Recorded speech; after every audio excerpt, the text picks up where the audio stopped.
let's open up a TikTok shop package. Now, I already have one of these, but I need another one for my other phone whenever I'm filming content, especially at the gym. So I'm so excited to get another one. Another selfie light. If you don't already have a selfie light and you are making content, going live, you need to invest in yourself and get one of these. These are a must have. Like, let me show you.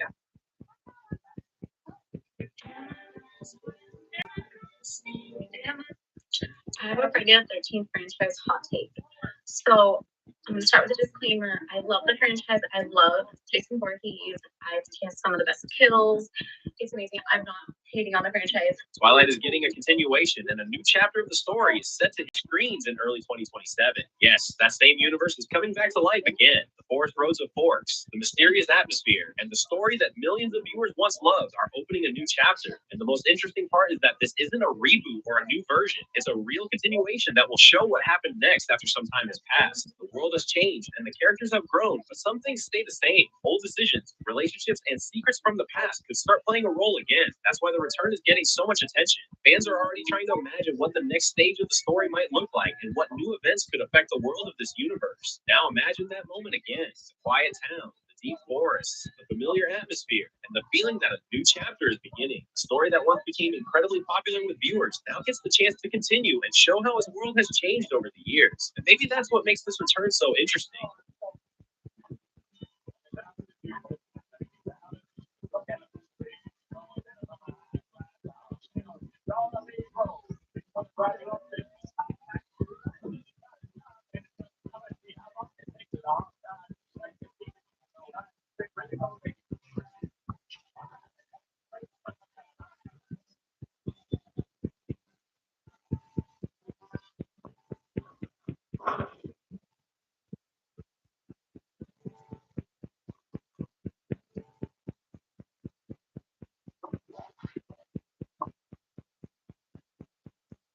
Sometimes have a moment of lighting up our world.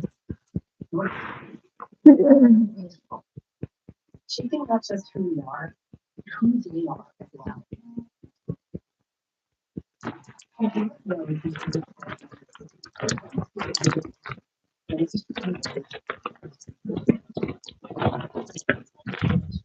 Grace symptomatic Alzheimer's disease, who brings slow progression of the disease. Significant cause annually related imaging abnormalities or ARIA, which is temporary bleeding and or swelling in the brain. We often make tests for genes that faces this risk. ARIA doesn't usually cause symptoms, but can be serious and fatal. Symptoms may include headache, confusion, dizziness, vision changes, nausea, difficulty walking, or seizures. Tell your doctor if you take medications to reduce blood clot. Do not treat with allergies to formula or any of its ingredients. Serious confusion and allergic reactions. These are not always helpful side effects. Call your doctor right away if you experience any side effects. Use the line to help. Visit Kidsumma.com to learn about evaluation and testing to see if Kidsumma may be right for you.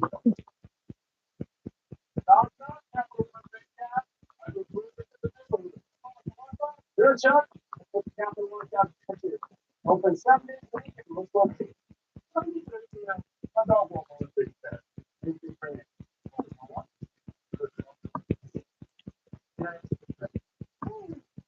Pretty good base. We'll try to catchphrase. There's no feet of them. Capital one state. Now the what's the water? First thing about like they're talking about suspended disposals, delivery on examples, and the shirt. Now about one.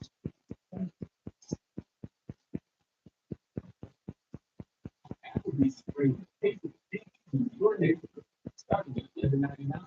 It's where the fan favorite burger free finish. The new Big Easy Burger and the new Biden strip ball. That you can do it with me.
Kevin Williamson has announced that he won't be directing Scream 8, but does that mean he's leaving the franchise?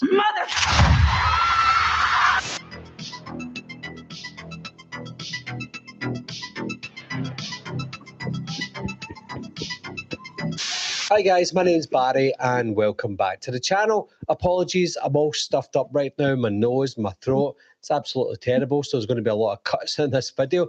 But Kevin Williamson has announced that he won't be directing Scream 8, but what does that mean for the franchise? And what does it mean for Kevin Williamson? Before we begin the video, one of my subscribers, David, sent me a goodie box with lots of things in it, all horror related.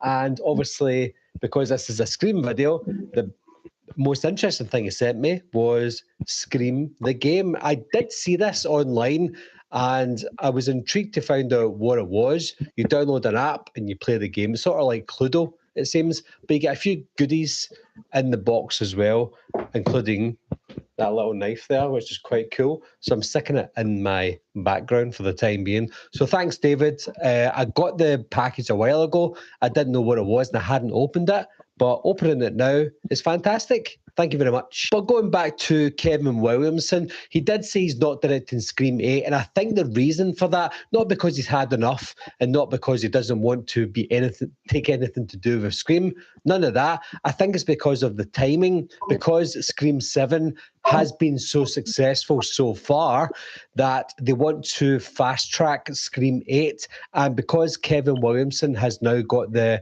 green fingers for directing, he wants to direct a project that he has himself, as well as a Universal Monsters TV series, and if he's trying to direct those, then he can't direct Scream 8 if they're going to happen at the same time. In an ideal world for Kevin, I think what he would love for them to do is delay Scream 8 and maybe make it maybe 2 years, 3 years down the line.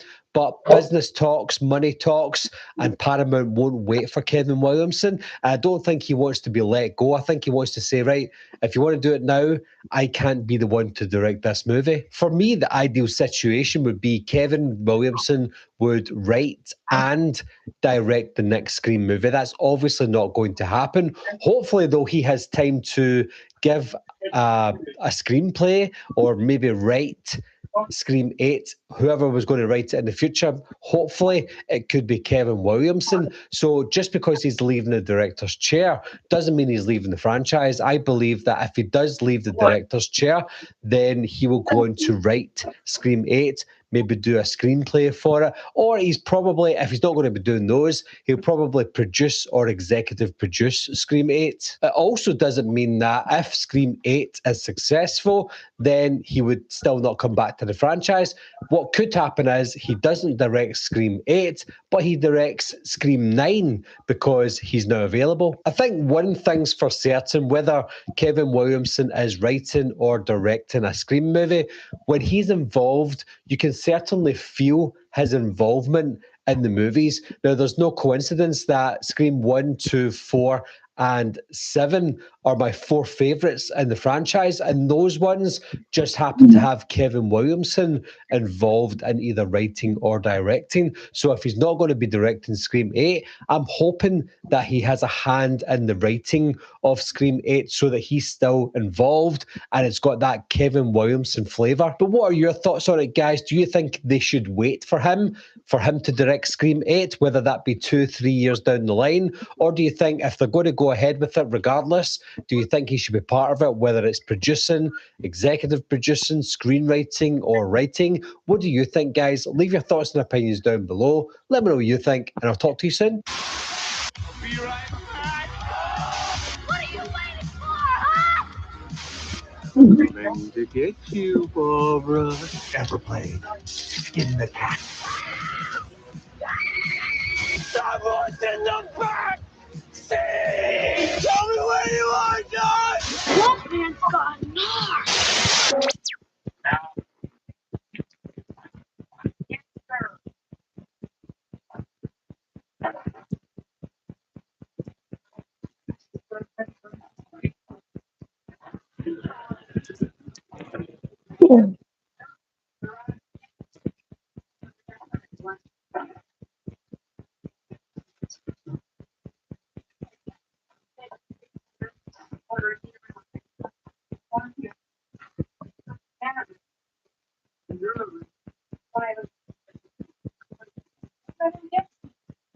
There's a moment in Scream 1996 that has always bugged me. During this particular scene, when Sidney is getting Dewey's gun outside the Marker home, we see Randy Meeks approaching her, telling her that they need to leave, but insisting that Stu Marker is the killer.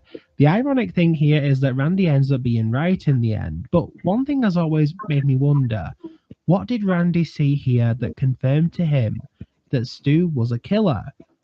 After searching online and having no luck, I decided to take a deep read through the very first original draft for Scream, and I finally have an answer. Hello everyone and welcome to today's episode of Beyond the Mask. Today I'm going to be revealing to you guys exactly how Randy Meeks knew that Stu Marker was a killer in this particular scene. I know it's actually a moment from the movie a lot of people have been curious about, so hopefully this will explain what happened. So the issue with the final Scream movie from 1996 is that there was this first version of the movie that had this story set up, but following that, we had changes, edits, and scenes that were removed. But then the aftermath of those scenes would remain.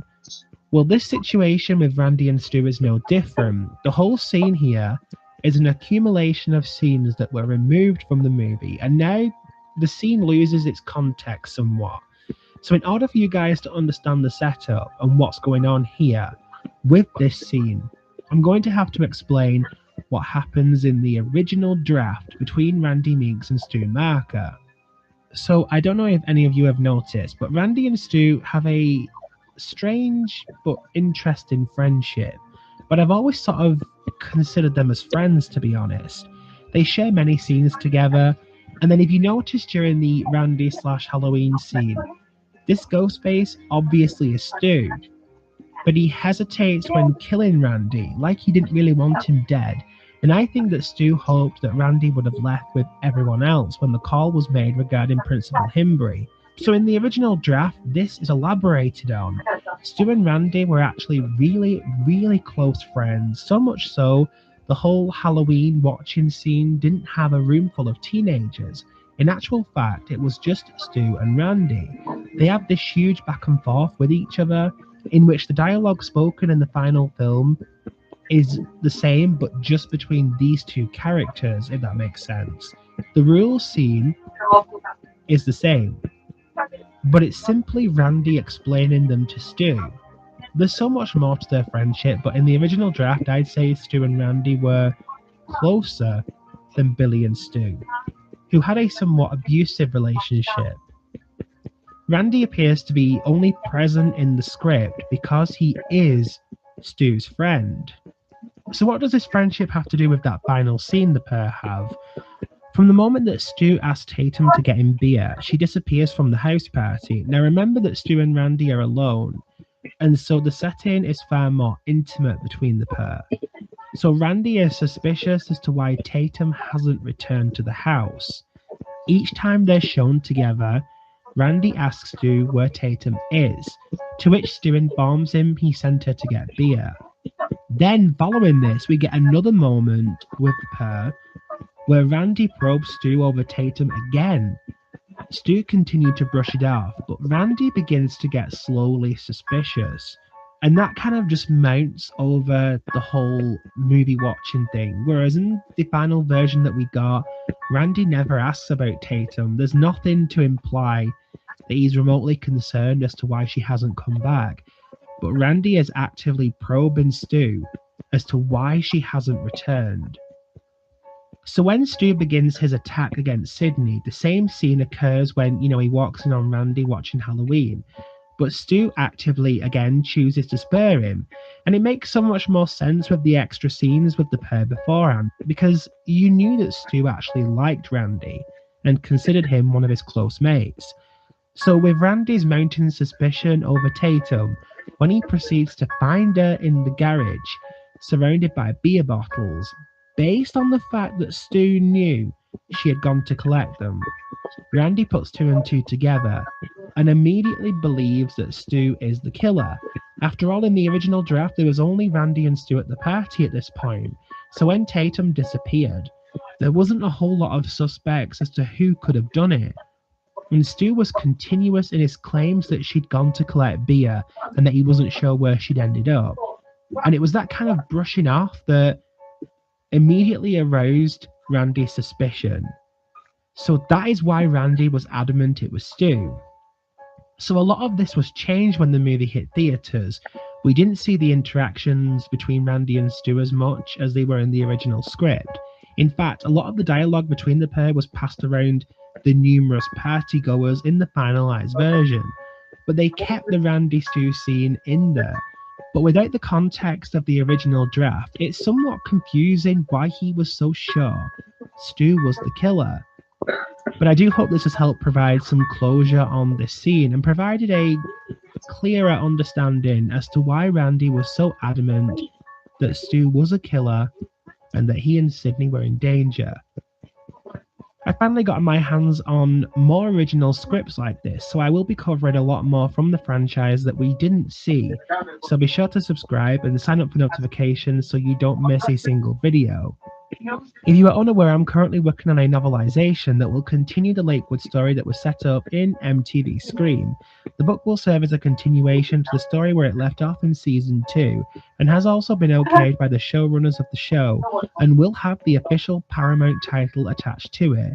If you would like early access to the novel, then you can join my Patreon below, where I will be releasing chapters every month over there, so you guys can see how everything goes down before it hits Kindle next year. The link to Patreon is in the description below. Thank you so much for watching, guys. Don't forget to like, share, and subscribe, and I will see you guys in the next video.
No artificial colors. No artificial flavors. No artificial sweetness. And 75% fish.